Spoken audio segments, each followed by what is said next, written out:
বন্ধু, ইদানিং বেরি সিগারেট কমা খাবার মন যাচ্ছে না, একা ফ্যাস ফ্যাসা লাগিচ্ছে, মনে হচ্ছে বেরি সিগারেট একটা ভাতের লান গিলে গেছে, সিঙ্গে লাগিচ্ছে না।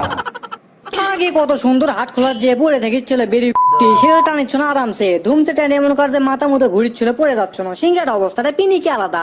আর এখন বেরি খায় মানে ভাতের লাগান ফ্যাস ফ্যাসা, কিছু বল বোঝাই যায় না। ও তে এই ব্যাপার, তুই কি বেরি খাস বারে? আমার বেরি খাওয়া শেষ আছে। আকিজ বেরি, শরীফ, গ্রামীণ, ভাই ভাই, ঢাকা, মণিবেরি, কৃষি বেরি, আবুল বেরি। আবার সিগারেটের মধ্যে আছে টপ 10, ডার্বি, মেরি সুইস, স্টার, মেরিস, লাভিস্টাই, গোল্ডে, ব্যানসন, বাল বউ তো যত আছে খাই একবার টানা টানা করে হেলদি। তা আমার ওই ভাতের লাগানি সবকিছু লাগে পারে, কোন লিসেই হয় না। হসে হসে লে থাম, তুই তো দেখেছি সম্রাট টাইটনিক হয়ে গেছু রে।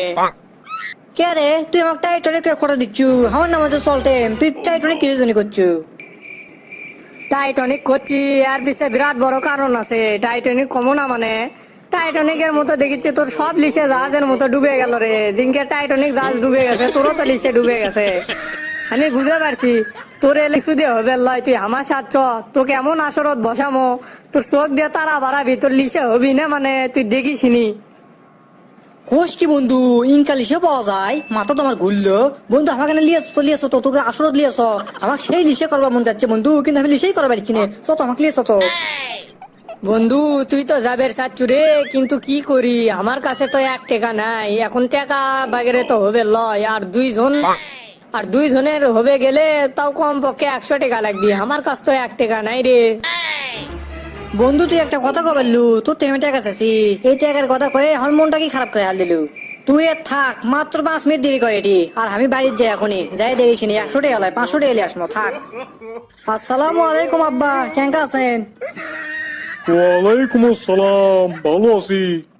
কি রে, ই তো আমার কোনদিন সালাম দেয় না, আর আজকে কুমার সালামও দিল, আবার করছে ক্যাঙ্কা আছেন, ইলে কথা তো আমার কোনদিন কয়নি।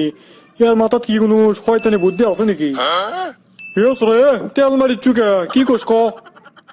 এ রে, আব্বা কুমা হয়ে গেছে, এখন যদি আব্বার টাকা চায় তাহলে টাকা দিবি নি? কয়দিন আগে পরীক্ষার জন্য আমি 1000 টাকা লিছি, মিসেই কথা কয়ে কি যে হবি। দূর এগুলো আমি কি ভাবিচ্ছি, আমাকে লিসে কর লাগবে, এটা হচ্ছে মেন হওয়ার টপিক, লিসে না করলে কাম হবি নে। আব্বার থেকে জিঙ্কা করেই হোক টাকা আমি লিয়েই দম, মাথা আমার ঘুরতিছে। ফিরে আসরা বুদুর বুদুরকে কি করছি? আব্বা ওই করছে, ওই পরীক্ষার ফি দেয়া লাগলো নি, টাকা দাও তো 500। ফিরে আসরা কয়দিন আগে আমার থেকে 1000 টাকা লিয়ে গেলু, আমার কোনো পরীক্ষা আছে, আমার টাকা দাও, 1000 টাকা তোকে আমি দিন, আবার আজকে করছি পরীক্ষা, এত পরীক্ষা তোর কোন বাপলাই রে? আব্বা তুমি তো কিছু বল বোঝোই না, খালি মিসেই সেতে যাও। শোনো, আমার থেকে ওই স্কুলের জন্যই আমি তোমার থেকে 1000 টাকা লিখছি, ওটা স্কুলের পরীক্ষার জন্য। আর এখন হচ্ছে কোচিং এর পরীক্ষা, আর কোচিং এর পরীক্ষায় 1000 টাকা লাগে না, 500 টাকা হলেই হয়। তাদের দাও, তুমি সেটা কাউল করো না। হ্যাঁ ইনকে বুঝে কোস তো বুঝে কোস, ইনকে বুঝে করলে তো আমি বোঝা পারি, তোরা দিলে 500 টাকা লিয়ে ধর। মেলাটি ধন্যবাদ আব্বা, থাকো আমি লিসে করে আসি। কি কি কি কি করলু? ওই ভুলে কয়ে ফেলছে আব্বা, ভুলে ওই পরীক্ষা লিসে আব্বা, পরীক্ষা লিসে তোমাকে না মাইন্ড চেঞ্জ করা লাগবে আব্বা, বোঝো না তুমি, এলে পরীক্ষা লিসে বোঝা লাগবে তোমার। হ্যাঁ ইনকে না কষ্ট পরীক্ষা লিসে, হ্যাঁ ইনকে কবু তো আমার মনটাই ভরে গেল রে, পড়ার প্রতি তো তোর এত লিসে। যা যা বাবা, ভালো লাগলো, যা পরীক্ষা ফিটা দিয়ে আয়, যা।